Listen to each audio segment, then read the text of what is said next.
నమస్తే రాష్ట్ర ప్రజలకు. అంబేద్కర్ గారు 1944లో నెల్లూరు జిల్లాకు వచ్చిన రోజుల్లో ఒక మాట అన్నాడు.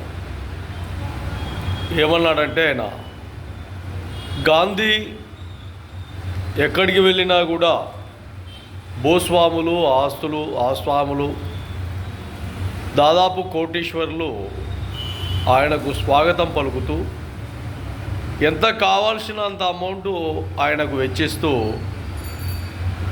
ఆయన వెళ్ళేదానికి వచ్చేదానికి ఖర్చులకు ధనరాశులు కుమ్మరించేవాళ్ళు. అదేవిధంగా మహమ్మద్ అలీ జిన్నా ముస్లింలు ఆయన ఎక్కడికి వెళ్ళినా కూడా ఆయనకు ఎంతో ప్రేమగా మర్యాదగా ఆయనకు ఏం కావాల్సిన సౌకర్యాలు పూర్తిగా మహమ్మద్ జిన్నాకు అందించేవారు. అదేవిధంగా ఈ భారతదేశంలో నేను ఎక్కడ పర్యటించినా కూడా మా అంబేద్కర్ గారు వస్తారు, మా కష్టాలు మా సమస్యలు ఆయనకు తెలియజేయాలి అని మన పేద ప్రజలు చాలా వరకు బాధపడుతూనే ఉంటారు, ఇబ్బందులు గురవుతూనే ఉంటారు. అలాంటి తరుణంలో కూడా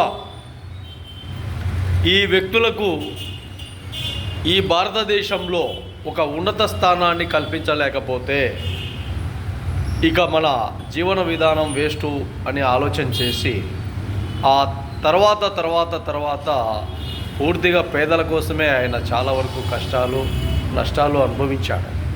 కాబట్టి అంబేద్కర్ గారి స్ఫూర్తి, ఆయన విధానం, ఆయన మార్గదర్శకాలు మనకు ఎన్నో విధాలుగా ప్రలోభాలకు గురి చేయాలి, సమస్యాత్మకమైన విధానాలతో పోరాటం చేసే పటిమను ఆయనకు భారతదేశంలో ఉన్న మనలాంటి వ్యక్తులందరికీ అందించాడు. కాబట్టి ఎక్కడ కూడా ఏ సమస్య పైన కూడా రాజీ పడకుండా ఆయన అందించిన ఆశయాల స్ఫూర్తిదాయకంగా ముందుకు వెళ్ళాలన్న ఆలోచన మహాజన రాష్ట్ర సమితి తెలియజేస్తున్నాం.